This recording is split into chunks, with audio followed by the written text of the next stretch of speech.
네, 안녕하세요. 반갑습니다. 식사 맛있게 하는지 모르겠고요.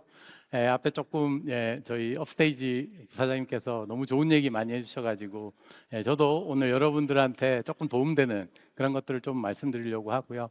일단 제가 오늘 준비한 내용은 이제 AI 현실로 만드는 플랫폼 데이터 있고 유니버셜 AI 데모를 진행할 예정입니다. 아마 이제 오늘 여러분들 오전부터 해서 AI 에이전트 이런 얘기들을 상당히 많이 들었을 거예요. 근데 이제 우리가 최근에 정말 AI라는 얘기를 많이 듣고 있습니다. 근데 다시 한번 돌이켜 보면 이 AI가 언제부터 했을까로 돌아보면 우리는 짧을 거라고 생각하지만 상당히 오래됐습니다. 1956년 다트머스 회의에서 처음으로 AI라는 용어가 나왔고 지금으로부터 69년 정도 된 거거든요. 근데 66년 동안의 변화보다 최근 3년간의 변화가 몇십 배, 몇백 배 정도 더 빠른 변화를 만들고 있습니다. 그 계기가 여러 번의 전환점이 있었지만 그 계기가 2022년 11월 30일 날 오픈 AI가 챗GPT를 발표했을 때입니다.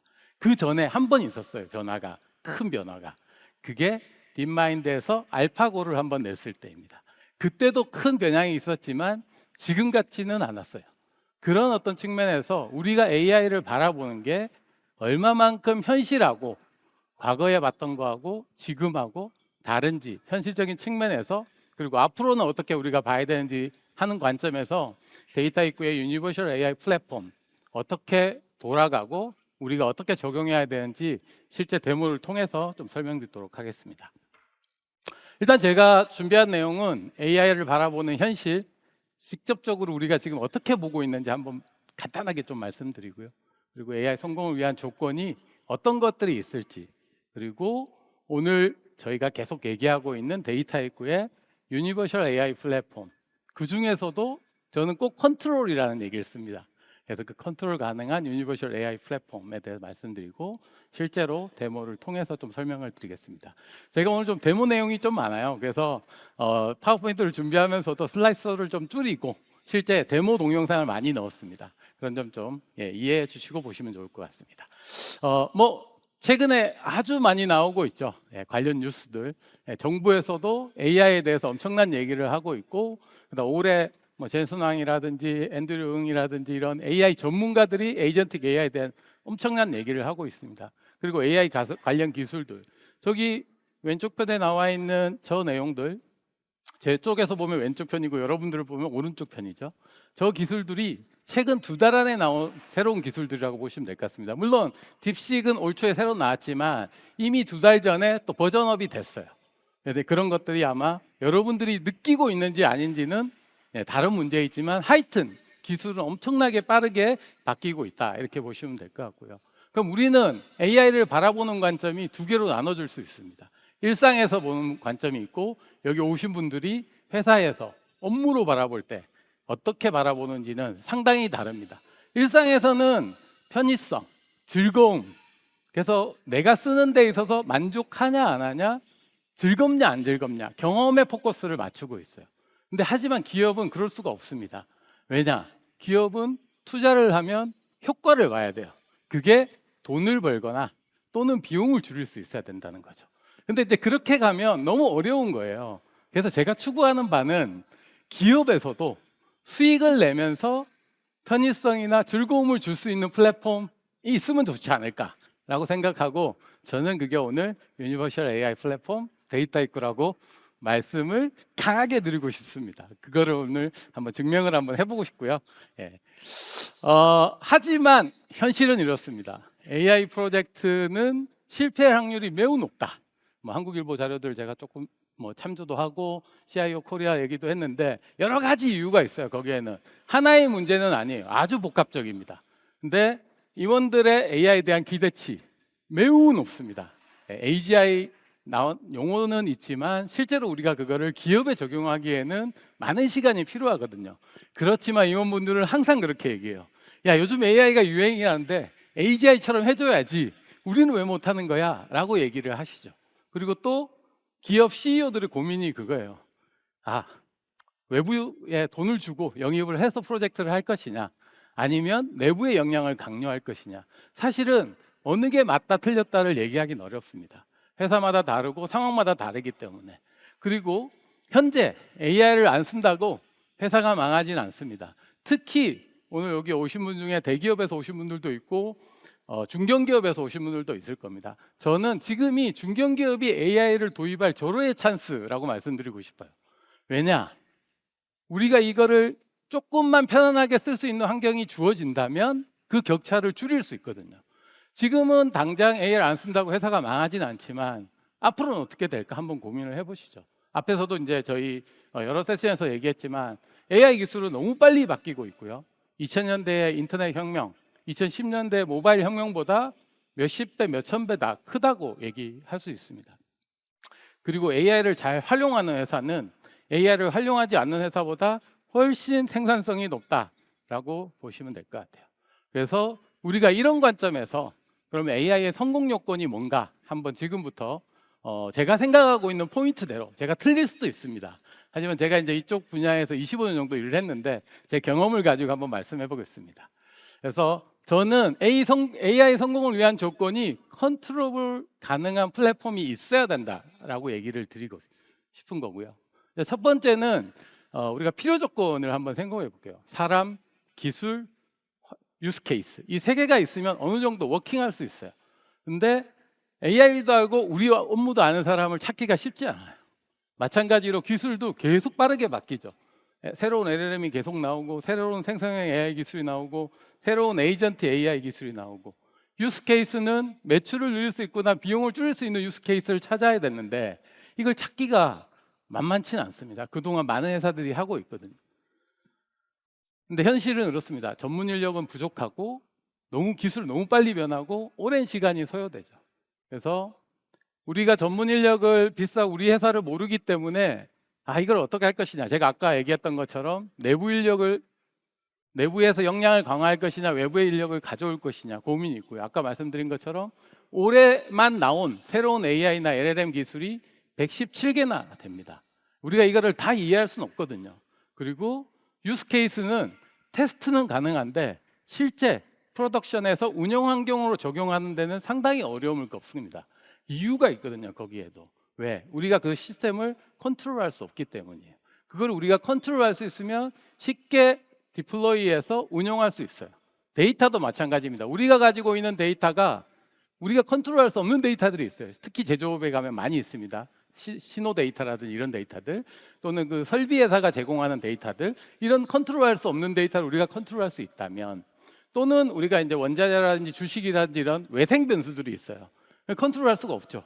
그런 것들도 우리가 컨트롤할 수 있다면 우리의 목표에 훨씬 더 가깝게 다가갈 수 있을 거라고 생각합니다. 자, 그래서 그럼 어떻게 하면 될까? 충분 조건을 한번 생각하면 누구나 사용 가능하고 미래의 기술에 대비되고 빠르게 적용할 수 있으면 된다. 저는 특히 사람에 포커스하고 싶어요. 사용하기 쉽고 특히 도메인 전문가인 현업이 사용 가능해야 된다. 그러지 않으면 앞으로 이 빠르게 나오는 기술을 엔지니어나 또는 전문가도 기술을 빨리 습득할 수는 없습니다. 저도 25년이나 이쪽에 있었지만 이 기술이 너무 빨리 바뀌어요. 저희 딸이 작년에 고3이었는데 제가 저희 딸보다 공부를 더 많이 했어요. 걔는 잘 때 전 공부했습니다. 그만큼 새로운 기술들이 나온다는 얘기죠. 그래서 미래 기술에 우리가 준비를 해야 되는 거고, 특히 마지막도 중요한 포인트입니다. 많은 회사들이 유스 케이스를 할 때 완벽한 유스 케이스를 찾으려고 해요. 사실 그러면 시간이 너무 오래 걸려요. 그러기에 회사가 또는 환경이 빨리 변하기 때문에 그렇게 하지 말고 빨리 퀵인 과제를 찾아서 그것들을 적용해서 반복적으로 실행함으로써 최적화하는 방법을 찾는 게 좋습니다. 그게 우리가 필요로 하는 어떤 조건에 해당하는 거고, 그게 무엇이냐라고 묻는다면 저는 이제 플랫폼이라고 말씀드릴 수 있습니다. 이러한 플랫폼이 있다라면 우리가 할 수 있는 것들을 누구나 사용 가능하고 미래의 기술에 대비되고 빠르게 적용할 수 있다. 그리고 그거를 우리가 컨트롤할 수 있어야 된다라고 말씀드릴 수 있고요. 그거를 저는 셀프 컨트롤이라고 말씀드리고 싶어요. 우리 스스로 컨트롤할 수 있는. 물론 필요에 따라서 외부의 도움을 받을 수도 있습니다. 근데 매번 그렇게 할 수는 없거든요. 그래서 우리 회사에 이미 우리 전문가, 데이터가 많이 있습니다. 데이터도 있고 우리 회사의 도메인을 너무너무 잘 알고 있는 수많은 사람들이 있다는 거죠. 그분들을 활용해서 하는 것들이 중요하고, 결국 우리가 해야 될 것들은 어디에 포커스할 것이냐 하면 우리가 할 수 있는 것, 할 수 없는 것은 컨트롤할 수 없는 거잖아요. 그래서 컨트롤할 수 있는 것에 포커스하는 게 필요하고, 그렇게 하기 위해서는 데이터, 분석, 머신러닝, 생성형 AI까지 다 컨트롤할 수 있는 단일 플랫폼이 필요하다라고 말씀드립니다. 만약에 오늘 오신 분들 중에 AI 에이전트나 생성형 AI 플랫폼을 별도로 도입하려고 고려하신다면, 물론 이제 기존에 우리는 이미 어나더의 ML 플랫폼을 가지고 있어서 그걸 고려한다고 할 수 있습니다. 근데 나중에 되면 그 시스템하고 새로운 생성형 AI 에이전트를 연결하려고 할 때 그 비용, 그 기회 비용이 상당히 많이 들 수 있어요. 근데 저희 같은 툴을 도입한다면, 지금은 도입할 때 약간 중복 투자처럼 보이지만 어느 순간에는 시간을 들여서 기존에 있는 것들을 마이그레이션해서 하나의 환경에서 우리가 컨트롤할 수 있는 단일 플랫폼으로 갈 수 있다, 이렇게 말씀드릴 수 있을 것 같습니다. 그래서 우리가 컨트롤 가능한 그런 시스템을 만들어 보자. 그게 데이터 입구의 유니버셜 AI 플랫폼이다, 말씀드릴 수 있고, 오늘 아마 많이 보셨을 거예요. 분석부터 그다음 머신러닝 모델, 생성형 AI까지 하나의 플랫폼에서 할 수 있는, 그리고 기술 영역에 있는 담당자들 또는 비즈니스에 있는 부분들까지도 다 커버 가능한 그런 부분들이 데이터 입구의 유니버셜 AI 플랫폼이라고 볼 수 있고, 제가 아까 말씀드렸죠, 미래 대비된 기술을 가지고 있고, 그 다음에 오케스트레이션 할 수 있는, 조율할 수 있는 기능들을 가지고 있어야 되고, 데이터 연결부터 전처리, 모델 만들어서 배포하고 운영하고 생성형 AI 연결하고 AI 에이전트까지 하나의 플랫폼에서 할 수 있어야 되고, 전문가부터 일반 사용자까지 모두 커버할 수 있는 그런 플랫폼. 그래서 우리는 하나의 환경에서 업무를 협업하면서 할 수 있어야 된다는 거죠. 이 중에 제일 키포인트는 협업입니다. 협업. 협업할 수 있어야 된다. 여러분들이 지금 회사에 가지고 있는 프로그램이나 이런 플랫폼에서 협업이 가능한지 한번 돌아보시는 것도 아주 좋을 거라고 생각을 합니다. 그래서 데이터의 전처리나 AutoML, MLOps, LLM 메시, 생성형 AI 영역까지 데이터 입구가 다 제공하고 있고요. 오늘 뭐 많이 들으셨던 얘기라서 이 부분은 제가 조금 빠르게 진행을 드리겠습니다. 그래서 생성형 AI에 물어봐서 그것들을 그대로 답해주는 LLM 레시피, 그다음 프롬프트 엔지니어링을 할 수 있는 기능들, 챗 UI를 통해서 챗봇을 만들 수 있는 기능, 에이전트 도구, 멀티 에이전트를 만들 수 있는 기능들, 또 노코드 기반의 파인 튜닝까지, 그리고 이것들을 컨트롤하기 위해서 비용을 우리가 가드한다든지 또는 보안과 관련된 부분들, 그 결과에 대한 퀄리티를 높여주기 위한 퀄리티 가드 같은 것들도 함께 제공하고 있습니다. 자, 그러면 지금부터 제가 이렇게 말씀드린 내용을 기반으로 해서 실제 데모를 가지고 한번 어떻게 우리가 비즈니스에 적용해서 쓸 수 있는지 한번 말씀드릴게요. 제가 이제 어떤 데모를 가지고 여러분들을 설명할까 할 때 저는 이제 제일 좋게 생각하는 포인트가 뭐냐면 주제가 쉬워야 된다입니다. 아까 여러분들한테도 유스 케이스를 할 때 어려운 주제로 하면 안 된다고요. 아마 이제 오늘 여기 엘리베이터 타고 다 올라오셨을 거고, 저도 이제 저희 집에서 아파트 엘리베이터를 타고 다니는데, 만약에 엘리베이터 도어의 고장을 예측한다라고 가정해보고 그거를 예지정비한다고 하면 우리가 어떻게 접근을 할 수 있을지 한번 고민을 해볼게요. 저는 이제 가상의 회사를 하나 생각을 했고요. 엘리베이터 유지보수 관리회사가 있고, 여기에는 관리자도 있고 현업 비즈니스 전문가도 있고 데이터 엔지니어도 있고 데이터 사이언티스트도 있고 ITML 운영자도 있습니다. 관리자가 엘리베이터 도어 고장이 자주 발생하는데 이를 사전에 탐지해서 수리 비용 절감과 고객 만족도 향상으로 고객 이탈 방지되지 않을까, 유지보수 업체니까 이런 그냥 제 나름의 시나리오를 한번 세워봤어요. 그럼 과거에는 어떻게 했느냐, 이런 요구사항이 나오면 현업이 저런 데이터가 필요합니다라고 얘기하면 저 데이터를 IT에서 다 만들어줬어요. 아까 우리 이제 LG화학에서 얘기했던 것처럼 주고받으면서 현업 비즈니스 하는 사람과 IT 담당자가 계속 주고받으면서 하고, 분석할 때는 데이터 사이언티스트가 들어와 가지고 그것들을 이야기하게 돼요. 근데 만약에 이 현업 전문가가 이 데이터에 대해서 다 알고 있죠, 이미. 그리고 그 데이터가 어디 있는지만 몰라요. 그 어디 있는지 아는 것만 IT나 또는 데이터 엔지니어가 도와준다면 비즈니스적으로 잘 아시겠지만 센서 데이터에는 고장이라는 게 없어요. 원래 제조 쪽의 센서 데이터의 고장은 나중에 알게 되는 거예요. 나중에 지금 여기도 보시면 아시겠지만 엘리베이터의 진동값이 70 이상일 때 고장 확률이 높더라라고 가정해서 나중에 저거를 고장이라고 우리가 정의를 해서 그걸 기반으로 모델을 만드는 겁니다. 그래서 현업은 이미 알고 있어요. 어떤 데이터가 필요하고 어떨 때 고장이 필요한지 알고 있는데 이거를 현업이 직접 할 수 있다라고 하면 최고가 되지 않을까라고 생각하고 제가 이제 이거를 하나의 이제 다이어그램 안에 녹여봤습니다. 저 보시면 아시겠지만 저희 여기 비주얼 레시피라고 하는 게 노코드 기반의 데이터 전처리 기능, 그리고 여기는 지금 없지만 저희가 코드 기반으로도 다 제공을 하고 있고 생성형 AI 아까 오전에 했던 에이전트도 이 하나의 플로우에서 다 처리를 할 수 있습니다. 그래서 우리가 필요로 하는 데이터 소스가 있고 그 데이터에 전처리를 해서 모델을 만들어서 스코링을 하고 평가 모니터링해서 운영하고, 그리고 엘리베이터 부품에 대한 매뉴얼이라든지 이런 것들 또는 고장의 원인이라든지 해결책 같은 것들이 문서로 있을 거예요. 그 문서로 되어 있는 것들을 우리가 참조해서 벡터DB화해서 실제로 현장에서 일하는 사람들이 손쉽게 찾아볼 수 있게끔 하는 그런 하나의 프로세스를 제가 데모로 구성했습니다. 자, 그러면 지금부터 한번 보여드릴게요. 첫 번째로 데이터 엔지니어는 데이터만 연결해 주는 거예요. 두 가지 데이터가 있습니다. 엘리베이터의 진동수와 관련된 데이터가 하나 있고, 엘리베이터에 센서가 많이 있습니다. 우리 이제 손 이렇게 딱 내밀면 문 열리잖아요. 그럴 때 있는 센서들이 한 5개 정도 있다고 가정을 할게요. 그 데이터를 기반으로 현업 담당자가 이 데이터를 연결해 놓는 것만 데이터 엔지니어가 해 놓는 거예요. 그리고 나머지는 현업 담당자가 직접 진동수 값 70보다 높을 때 고장 발생률이 높아 고장 여부를 이렇게 70으로 정의하고 고장이면 1 아니면 0으로 데이터를 전처리를 해보려고 합니다. 지금부터 어떻게 하는지 한번 보여드리겠습니다.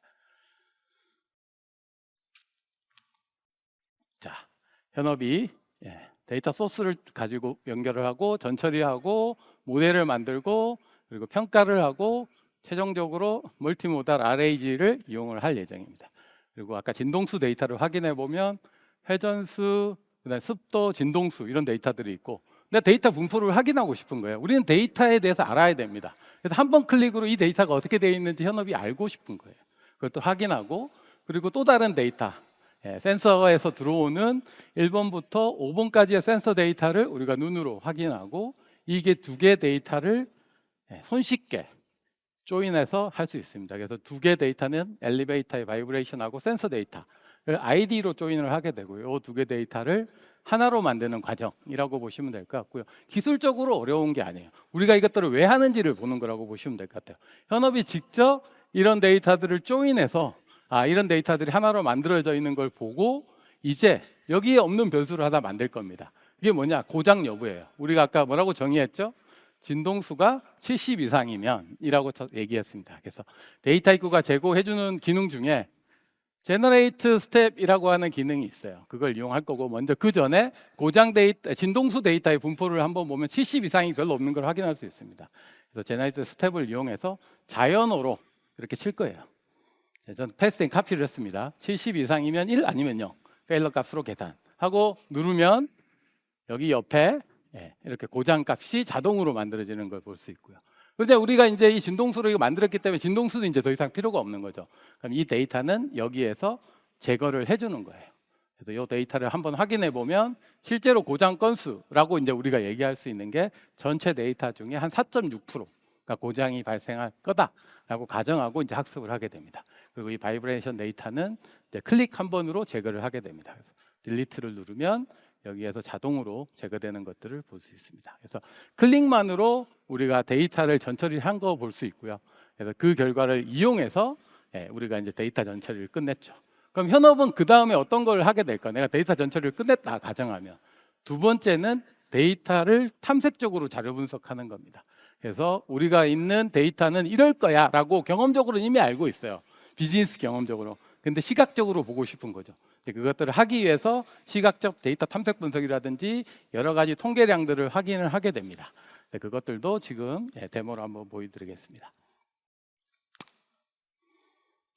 자, 우리가 아까 그 데이터, 이제 아까 바이브레이션 데이터는 없어졌고 페이블 있고 차트 기능을 이용해서 드래그 앤 드랍 기능으로 각각의 변수에 대한 이런 시각화 차트들을 우리가 그릴 수 있습니다. 그래서 각각의 이제 이게 다 센서 데이터니까 트렌드를 보게 되겠죠. 시간에 따라서 트렌드가 어떻게 되는지 보고 이 정보를 다른 사람과 협업하기 위해서 대시보드로 배포를 할 수 있습니다. 클릭 한 번으로.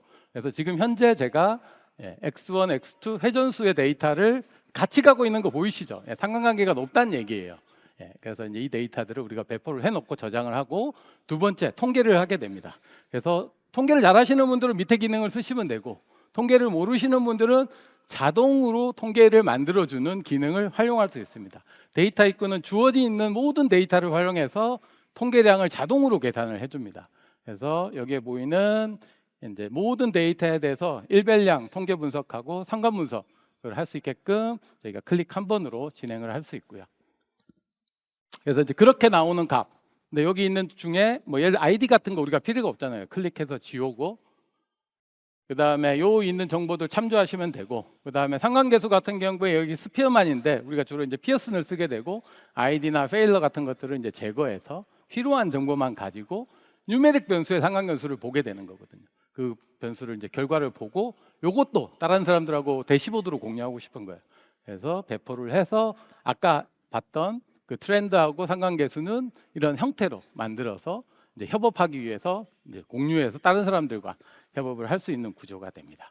자, 여기까지 우리가 데이터를 연결해서 전처리하고 탐색이 끝났어요. 이제 가장 어려운, 여러분들이 어렵다고 생각할 수 있는 부분들이 있습니다. 현업분들은 내가 이제 머신러닝 모델을 만들어야 된다. 난 어떻게 만들지? 제가 이제 예를 들어서 하나 말씀드리는데 저희 와이프가 운전을 오랫동안 하긴 했지만 운전을 잘 하지는 못해요. 저는 노코드 운전가라고 보시면 돼요. 저는 이제 코딩을 하는 운전가라고 보시면 되고 저희 와이프는 노코드 운전가예요. 최근에 제가 차를 사줬는데 자율주행의 맛을 들여서 너무너무 좋아하는 거예요.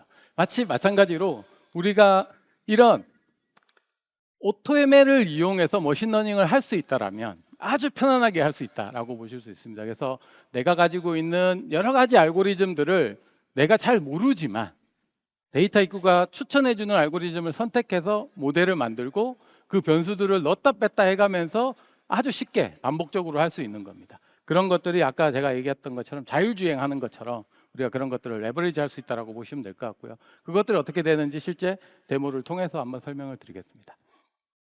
자, 우리 이제 데이터 아까 만들어졌죠. 그럼 데이터 입구에서는 이 만들어진 데이터로부터 모델을 만드는 거를 반복적으로 하기 때문에 랩에서 실행한다고 해요.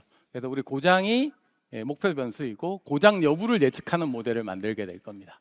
그리고 여기에 디자인, 어떻게 디자인되어 있는지 보게 될 거고 데이터 입구가 자동으로 다 만들어 놨어요. 그래서 그 결과를 확인하면 되고 학습 데이터를 보고 분포하고 어떤 변수를 쓸 것인지 제가 이 두 개를 뺐다가 넣었다가 해볼 수도 있고 어떤 알고리즘을 선택할 것인지 이렇게 선택해서 지정해서 학습을 누르기만 하면 이제 모델이 돌게 되는 그런 형태라고 보시면 될 것 같고 그래서 우리가 실제로 들어가서 이제 만들어져 있는 모델을 보면 앞에서도 이제 잠깐 오전에 아마 데모에서도 잠깐 보셨겠지만 이제 랜덤 포레스트 모델이 가장 좋은 모델로 선택되어 있는 게 있고 그 결과가 현업도 쉽게 이해할 수 있는 시각적으로 디시전 트리를 보여주고 어떤 변수가 가장 중요한 변수인지 보여주고 변수의 영향도도 보고 변수의 종속성도 볼 수 있고 그리고 실제로 어떨 때 고장이 났는지 고장일 때 고장인지 고장이 아닐 때 고장 났는지를 보여주는 오분류표 같은 것들도 볼 수 있고 ROC, AUC 커브를 이용해서 정확도를 시각적으로도 볼 수 있게 됩니다.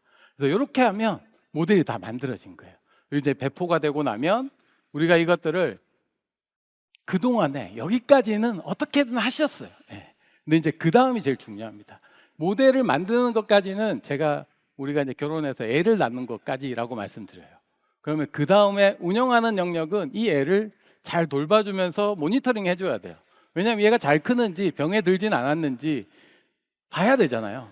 그걸 모니터링하고 평가해줘야 되는 거거든요. 그런 과정들을 넣어서 자동화까지 하는 게 그 다음 영역이라고 보시면 될 것 같고요. 그래서 모니터링하고 평가하는 것까지 데이터 입구 안에서 손쉽게 할 수 있다라고 보시면 될 것 같고 그런 포인트로 한번 설명을 드리겠습니다.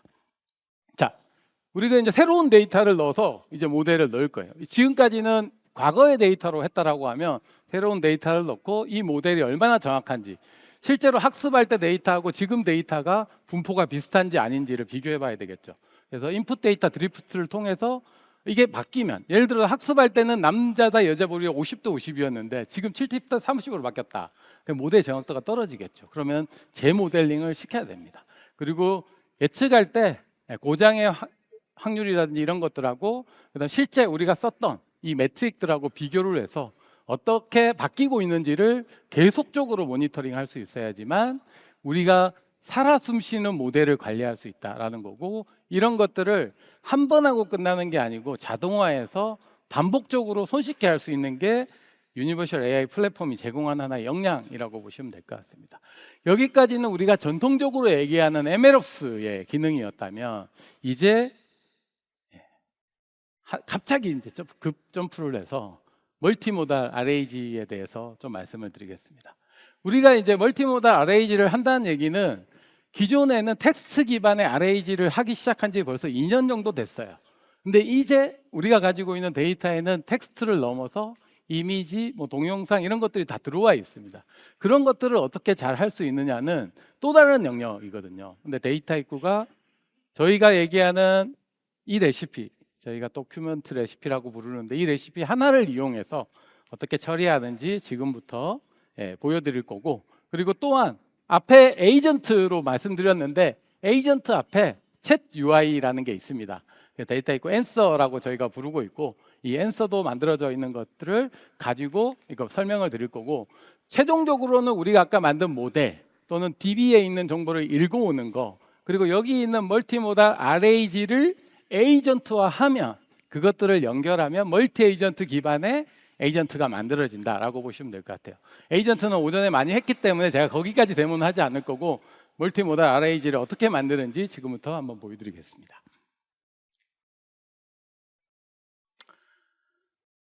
자, 우리한테 들어와 있는 데이터는 여기를 이제 누르게 되면 이 폴더 안에 이렇게 3개의 PDF 파일이 있습니다.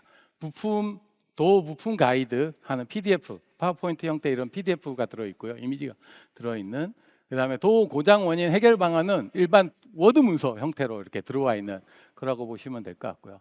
이 정보를 아까 말씀드렸던 요 도큐먼트 인베이디드 도큐먼트 RAG를 이용해서 VLM을 지정하게 되고, 벡터 DB에 넣을 때 인베이디드 모델을 지정해서 클릭만 하면 그 모델을 어떤 식으로 처리할 것인지 우리가 지정할 수 있습니다. 그래서 이런 문서들은 VLM을 이용해서 처리하게 되고요. 그렇지 않은 문서들은 저희가 자체적으로 가지고 있는 텍스트 익스트랙션 기술을 이용해서 만들게 됩니다. 그리고 이런 것들은 저희가 웹앱이라고 해서 RAG를 제공할 수 있는 챗봇 UI를 제공을 하고 있어요. 나중에 보여드릴 텐데 여기 안에도 노코드 기반이에요. 그래서 제가 여기에서 LLM을 정하게 되고, 그 다음에 여기에서 챗봇 하는 모든 것들을 히스토리를 남기 위해서 로깅을 하고, 그리고 사용자의 프로필 정보, 그리고 그 결과에 대한 피드백, 포지티브인지 네거티브인지를 정의하게 되고, 그 다음에 어떤 벡터 DB를 이용할 것인지 우리가 지정하고, 제가 요만큼의 프롬프트를 썼어요.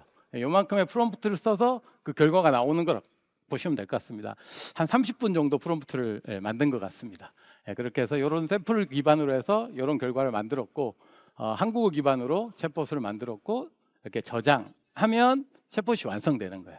그래서 엘리베이터 도 부품의 종류를 간단히 알려줘 라고 눌러주면 이제 에이전트가 아니고 벡터 DB에 가서 그 정보를 읽어옵니다. 그래서 아까 우리가 어떤 PDF 정보를 참조해서 그 안에 있는 이미지 정보 안에 그 설명에 있는 정보를 가져와서 출처를 보여주는 형태라고 보시면 될 것 같고요. 그래서 이런 정보들이 안에 들어있는 것들을 우리가 확인할 수 있고, 두 번째 멀티턴으로 여기에서 바로 해당 부품의 고장 원인에 대해 알려줘 라고 물어보면, 아까 이제 또 다른 우리가 입력한 또 다른 워드 문서를 참조해서 그 고장 원인을 가져오고 그 출처를 보여주는 형태라고 보시면 될 것 같습니다. 이렇게 저희가 코딩 없이, 물론 이제 저희가 앞에서도 말씀드렸지만 코딩 기반도 제공을 하지만 코딩 없이 현업들이 이런 것들을 할 수 있게 해주는 그런 플랫폼이라고 보시면 될 것 같아요. 그래서 이제 오늘 여기 오셨으니까 저한테 다시 한번 누군가가 왜 데이터 입구냐라고 물어보면, 현재 국내에 들어와 있는 제품 중에 가장 쓰기 쉬운 싱글 UI UX 기반의 AI/ML 플랫폼이라고 얘기하고 비전문가도 코딩 없이 사용하고 데이터 전처리부터 생성형 AI까지 모든 것을 지원하는 유일한 플랫폼이라고 감히 말씀드릴 수 있습니다. 자, 그래서 가트너가 올해 실제로는 4월인데 저희가 6월 초에 이게 어나운스가 됐거든요.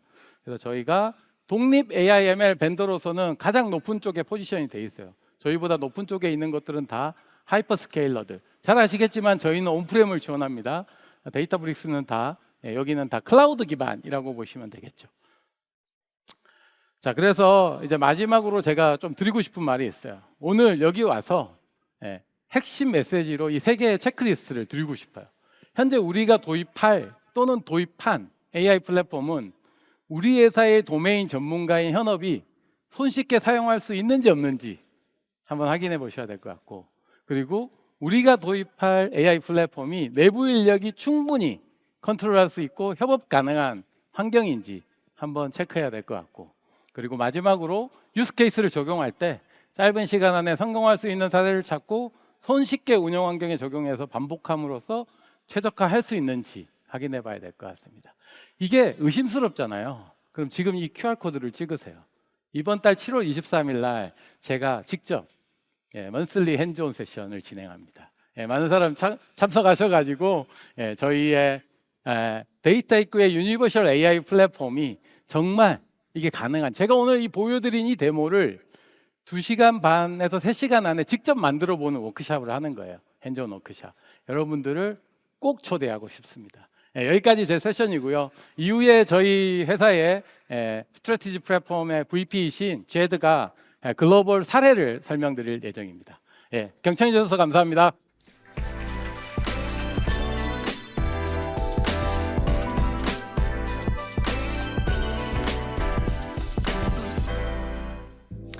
Hi, everyone. Sorry, I'm going to speak in English, but we have our fantastic people in the back to help us. I'm Jed. I'm the head of platform strategy at Dataiku. I've been with this company for 10 years now, and I've seen us grow from a very small group of mostly French people and one American to a worldwide company that supports clients across many, many different use cases. I'm going to talk today about a few of these use cases.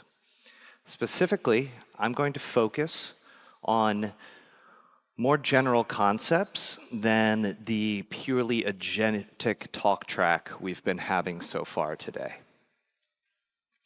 You could see here that Dataiku supports workflows across project development, manufacturing, operations, sales, finance, risk, and inside of all of these, many of which are true across all industries, we have dozens and dozens of successful use cases that have been deployed at some of the biggest companies on earth.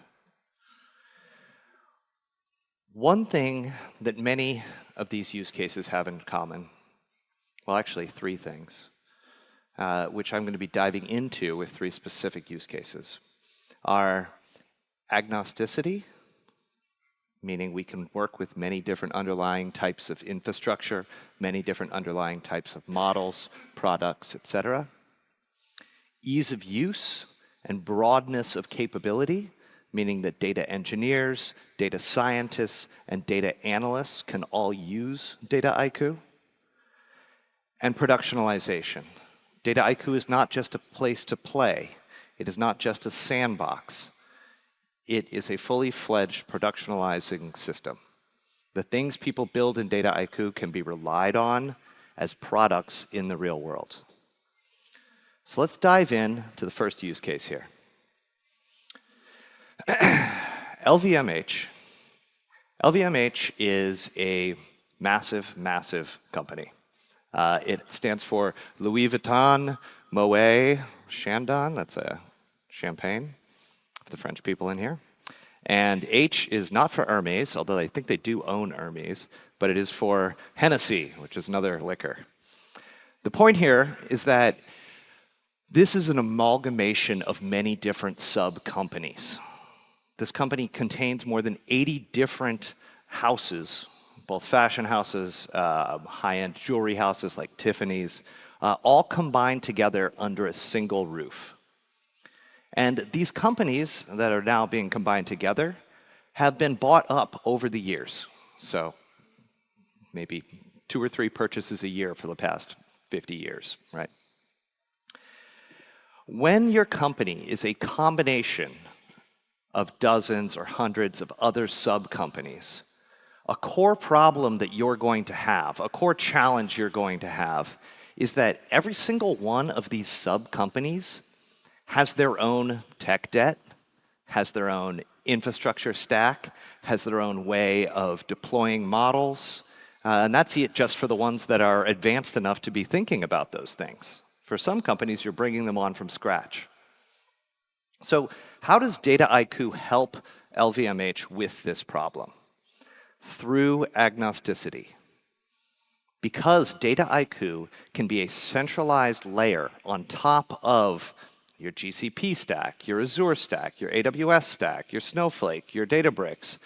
Across these different organizations, we provided LVMH with a single semantic layer, a single way of describing problems, and a single way of productionalizing the solution to those problems.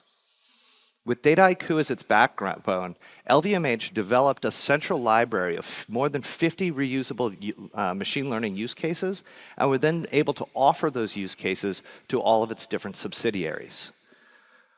By allowing for easy automation, Dataiku helped LVMH deploy products in the same way across many different infrastructures. And by providing a single layer for cataloging and data access, no matter where underlying data was stored, it was simple to connect it to Dataiku, and through Dataiku to the end users. This ended up being incredibly powerful for them, and in many cases, it didn't just go from months to weeks when we're talking about implementation. It went from never to now, which is why they've continued to invest heavily in us, and we are continuing to expand in that account. Their chief enterprise architect said this, which I think is a great description of what I was just speaking of. Scaling across different brands can be quite difficult due to differences in contexts and products. Dataiku helps in achieving this capability. So we can think of that as agnosticity. Dataiku is able to work on top of lots of different products or lots of different infrastructures. What's next? Next is ease of use. Dataiku provides a platform for many different types of workers, of skill workers, of information technologists to work inside of its platform.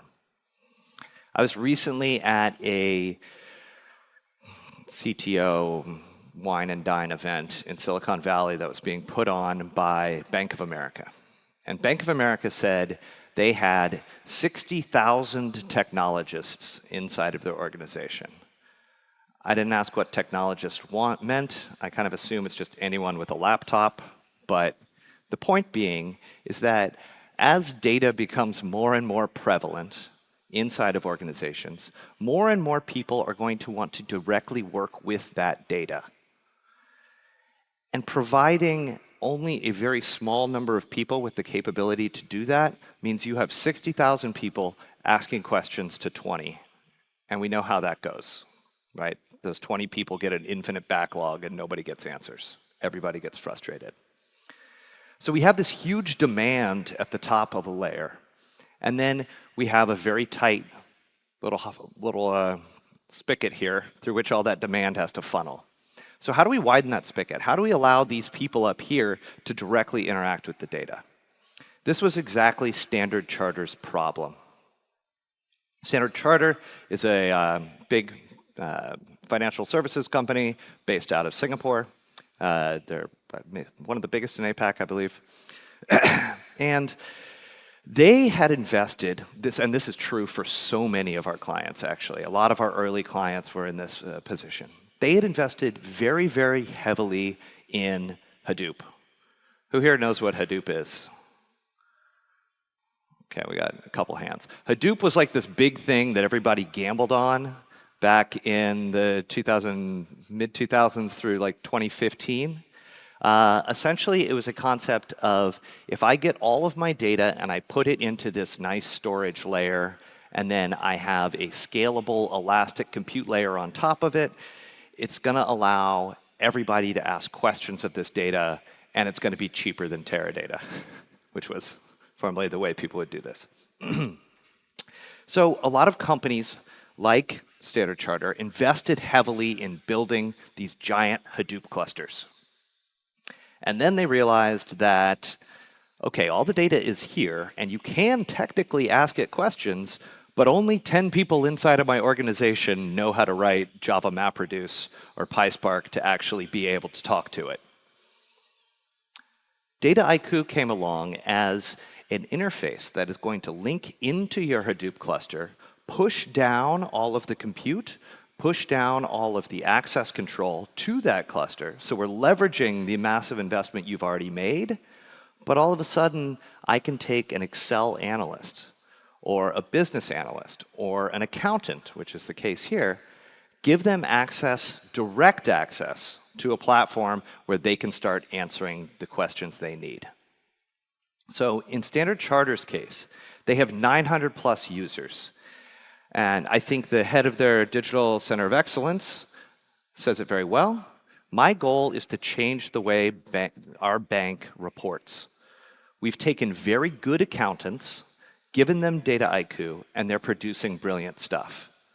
Imagine instead a situation where every one of those accountants had to talk to one data engineer and then get an answer back in 3 months. This was the value that Dataiku brought to Standard Charter, the ability for regular folks to ask challenging questions of very big data. The last use case I want to talk about is productionalization. I think we can all think or imagine this idea of a data scientist working in our heads in a kind of a classical way. I used to be a data scientist. Now I just play one on TV. But once upon a time, I was actually writing code. And before I came to Dataiku, before I started working in Dataiku, I did what probably a lot of other people did. I had a Jupyter Notebook running on my laptop, and I would write R code or Python code, more R back then, but different concept. I would write R code, and then I would make it work one time, and then the R&D team would say, hey, how do we productionalize this? And I would say, I have no idea, but look how nice my model is. This works really well.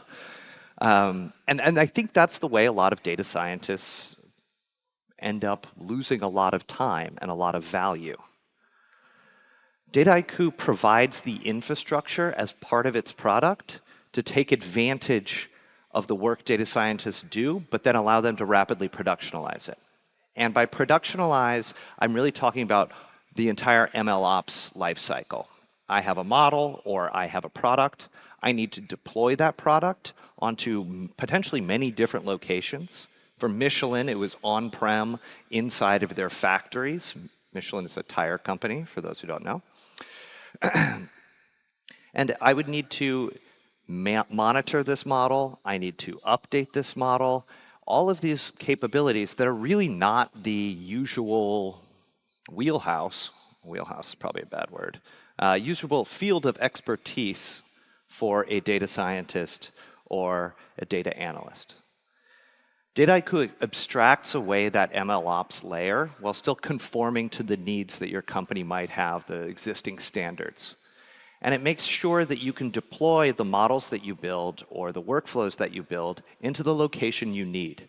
We recently released a feature called Deploy Anywhere, which allows you to choose from basically all of the popular cloud deployment options, so like SageMaker, Azure ML, Databricks, Snowflake, etc. Or pick your own on-prem service and deploy it there, or deploy it into any type of Kubernetes cluster. I don't want to lose you too much in the weeds here, but basically the idea is that anything you build in Dataiku should be easy to productionalize. And that's what Michelin found. They said Dataiku is being used daily in our factories From maintenance and quality assurance to energy consumption reduction, we can now put the use of data into the hands of technicians. So from the data scientist way over here on his laptop to the model running in a factory, that's the evolution that Dataiku provides through its productivity and productionalization capabilities. So if you come away from my talk with any three things, it's agnosticity, ease of use, productionalization. That's what we stand for, it's what we have stood for, it's what we're going to continue to stand for. Thanks very much.